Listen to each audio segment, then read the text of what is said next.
Hai adik-adik semuanya, pada kesempatan kali ini Miss Yani akan membahas terkait dengan materi serta kunci jawaban bahasa Inggris pada buku English for Nusantara kelas 8 halaman 31. Nah, langsung saja Miss akan membahasnya. Kali ini kita akan mempelajari di bagian section 4 language focus. Jadi kita akan belajar terkait dengan bagian keempat, fokus kebahasaan, masih di unit 1, The Champions of Panjat Pinang, yaitu lomba panjat pinang. Selanjutnya mari kita baca dulu terkait dengan recounting. Recounting means talking about past experience. Nah, ini artinya recounting ini merupakan menceritakan kembali, berarti membicarakan pengalaman masa lalu. Most of the time, we include the tale of what happened in the past when recounting. Nah, artinya seringkali, most of the time, seringkali kita menyertakan detail tentang apa yang terjadi di masa lalu saat menceritakan kembali. At the school, the teacher also asked students to recount their past experience. Nah, ini artinya di sekolah, guru juga meminta anak-anak menceritakan kembali terkait dengan pengalaman mereka. For example, contohnya, they asked the student to recount their last holiday. Contohnya, mereka meminta siswa untuk menceritakan kembali terkait dengan pengalaman liburan terakhir mereka, or their activities, ataupun kegiatan mereka di hari on the last Independence Day, di hari kemerdekaan yang lalu. The recount this past experience, we need to use past simple verb. Ini artinya untuk menceritakan kembali terkait pengalaman-pengalaman masa lalu, kita perlu menggunakan kata kerja simple past, ya. The past simple verb are usually formed by adding d or ed or ead, ya. Jadi menggunakan kata kerja past simple biasanya dibentuk dengan menambahkan ed, menambahkan d, ed, dan ied untuk pada kata kerja dasar. Look the following example. Lihatlah contohnya sebagai berikut. Nah, ini kalau udah menceritakan pas lampau, kata kerjanya harus tambah D atau ED atau IED.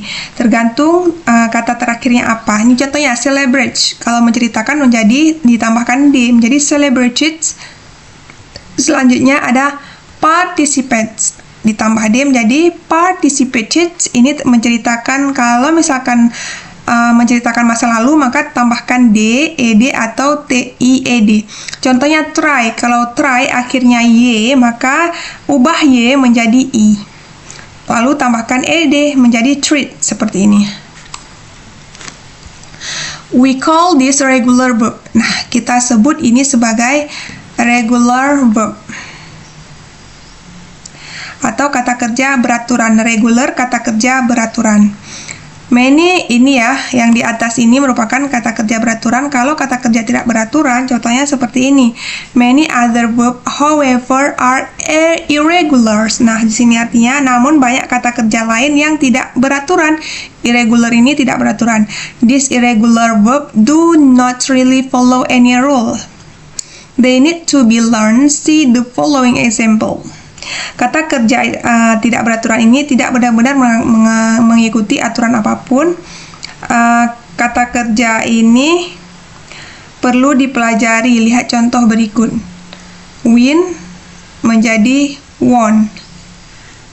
Win menjadi won. Selanjutnya make menjadi met. Hold menjadi held. Nah, ini merupakan kata kerja yang tidak beraturan. Mari kita lihat contohnya. Have a look the following example taken from the previous dialogue. Perhatikan, lihatlah contoh berikut ini yang diambil dari dialog sebelumnya. Ini table 1.1 past tense verb. Nah, ini contoh regular, kata kerja beraturan. Nah, contohnya I participate in tandem race, tug of war, panjat pinang, and sack race. Nah, ini artinya Saya berpartisipasi dalam lomba balap tandem rev, selanjutnya tug of war ini tarik tambang, panjat pinang, dan balap karung. Di sini karena menceritakan lampau, karena regular verb maka tambah D di belakangnya. Selanjutnya contoh kedua, I jumped up onto my friend's shoulder. Aku melompat ke bahu teman-temanku. Ini ditambah ed-nya, termasuk ke dalam regular verb. Nah, contoh irregular verb. Today, our school held many games and competition to celebrate Independence Day.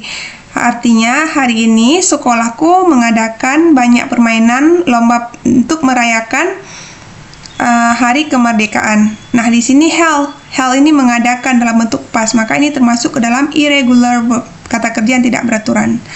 Ingat adik-adik, kalau kata kerja beraturan ini adanya D ditambah akhiran kata kerjanya, kalau bentuk lampau ada D, ed, dan ied.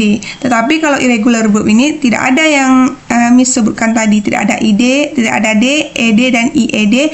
Yang ada seperti ini contohnya. Hold menjadi held, win menjadi won gitu ya. Contoh yang kedua ini, I won the marble in space room. I won the marble in spoon race competition today. Saya memenangkan lomba membawa kelereng di sendok hari ini. Won ini kata kerjanya win, memenangkan. Jadi kalau irregular verbnya menjadi won dalam bentuk past. Nah, demikian pembahasan kali ini terkait dengan materi recounting ya. Di halaman 31, mudah-mudahan bermanfaat. Thank you on your watching. See you on the next video. Bye-bye.